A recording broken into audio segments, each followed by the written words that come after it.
Hi guys, it's Andy from mcfcfantv. Just a quick news update today. Things we're going to be looking at. Number one, we're going to be looking at Jeremy Sarmiento. Now, he was somebody we did a video on, and I think I spoke about him about 3-4 months ago. Next, we're going to just have a quick update on Robinho's come out and mentioned a few things about his transfer to Manchester City. We're then going to look at the economic profile report that CIES Observatory has published with regards to which clubs have got good deals, which ones have got bad deals. You might be surprised, City have got a bad deal according to them. And finally, some sort of breaking news. It's with regards to the homegrown rule, and there's going to be a challenge in court today. So those are the four main topics that we're actually going to talk about today. So the first one we're going to talk about is Jeremy Sarmiento, and this is the young kid from Charlton Athletic. Now, in the video I did a few months ago, I talked about the fact that Manchester City were very, very interested in this under-16 England international. But reports have come out over the last 24 hours to say that he may be potentially joining Porto. Now, nothing is confirmed at this time, and City have still potentially shown an interest in the kid. Now, there was this picture that was posted on Twitter yesterday. Now, you can see here is obviously at Porto's training ground, and he is in the Porto kit. But you've got to remember that this kid is exceptionally talented. But, you know, again, fair play to him, just like the likes of some of the others with, for example, Jadon Sancho, who moved to Dortmund to play his trade. Well, this kid looks like he could be going to Porto. So we'll wait and see, and we'll keep an eye out to see whether that is confirmed or whether City are going to somehow come in at the last minute and try and grab this very talented youngster away from Porto. Next up is just a little bit of tidbit of information that has come out today with regards to Robinho. Now, if we remember the move back in 2008, and you can see him here pictured with Mark Hughes, well, it's come to light in an interview with 442 magazine that he said he wanted to go to Chelsea, and that Scolari, at the time, the Chelsea manager, said that he would make the difference for Chelsea that particular season.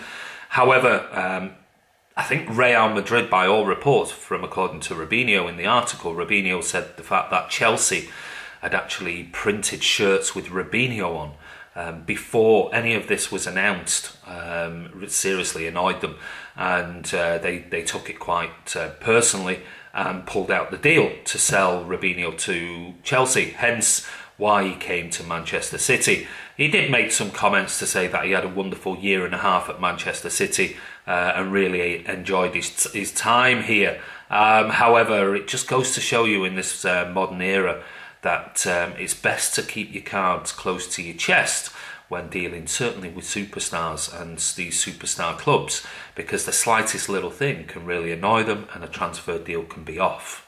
Now, next up is the CIES Observatory report that's been published, and it's an economic report on clubs' transfer dealings this particular summer. And what I'm going to do now is show you a graphic, and I'll just point out a couple of them because it lists, there's only a few names on there from Manchester City that would concern us, but it is interesting, certainly the valuation that they've placed on Riyad Mahrez, which I find ridiculous, and maybe somebody can correct me, but anyway, have a look at this graphic. So as you can see here, basically on the left-hand side, it talks about the best operations from an engaging club perspective. So the ones who are actually going to buy somebody. Now, what they break it down into A is reported figure, B is what they consider a fair price, and C is the gap between the two in euro, in millions. So as you can see at the top, Thibaut Courtois from Chelsea to Real Madrid, well, they reported that it was a €40 million deal. They said a fair price would have been 62.6 million, which means actually Real Madrid got him for €22.6 million cheaper than what they should have done. And it goes through the rest. It's got even Fabinho on there. They said that the reported figure was €55 million. A fair price for Fabinho would have been €73.8 million, which meant that Monaco to Liverpool was minus 18.8 million. So if we go down to the bottom, and this is the one where it really involves ourselves, and it's the Pablo Maffeo one, and their predicted figure there, they said reported that City sold Maffeo for €10 million. They believe that a fair price for Maffeo would have been 14.2 million. So basically we're saying that we lost €4.2 million on the Maffeo deal, which I think actually when you look at it makes sense, because I think we all thought €10 million was quite a cheap price for somebody who had been playing in La Liga, had an exceptional season, and obviously that game against Lionel Messi raised his profile significantly.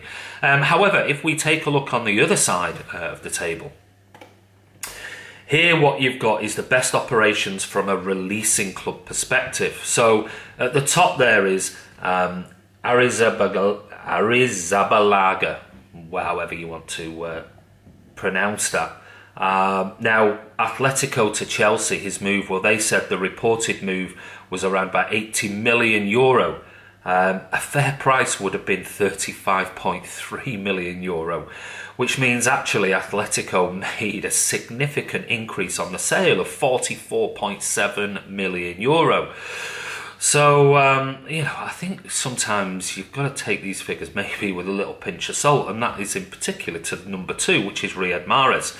Now, for some reason, they've got Riyad Mahrez down as a reported €85 million sale from Leicester to Manchester City. Now, I must admit, even if you look at conversion rates, we know that from reports, City paid €60 million for him, £60 million. Now, we're only talking there anywhere up to €68 million. Yet, according to the CIES figures, we paid €85 million for him. Now, the fair price they claim is €57 million. So, what they're saying is that Leicester, in fact, got a €28 million additional fee for him. Now, who knows? I mean, like I said, with the first one, with the goalkeeper from Atletico to Chelsea, whether these, I don't know where they get these particular figures from, because I certainly don't remember anywhere reporting that City had paid €85 million for Riyad Mahrez. However, if you look at the what they consider a fair price, 57 million, so about 52 million pounds. Well, we paid 60 million pounds according to the report. So I just thought it was quite interesting that this report came out today or yesterday, and it highlights just what European sort of think tanks on football, etc., believe are fair prices for a certain player. And it'd be interesting to know where they get their actual figures from that are reported transfer fees, because €85 million for Riyad Mahrez seems significantly higher than what was reported we paid for him, certainly in sterling pounds. And finally, we're going to look at this court case which is going on at the moment in Brussels, and this is with regards to the homegrown rule.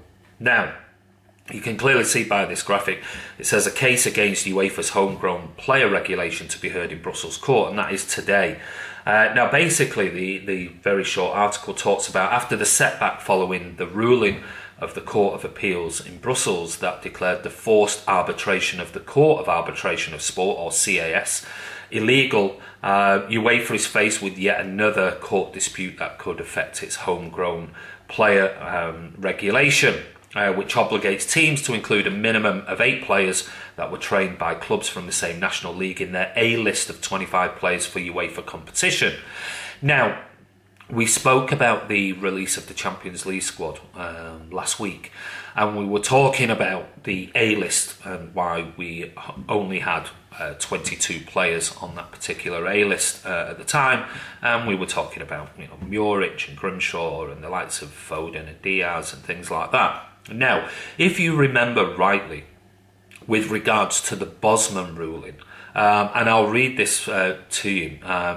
The Bosman ruling changed football significantly with regards to transfer fees and things.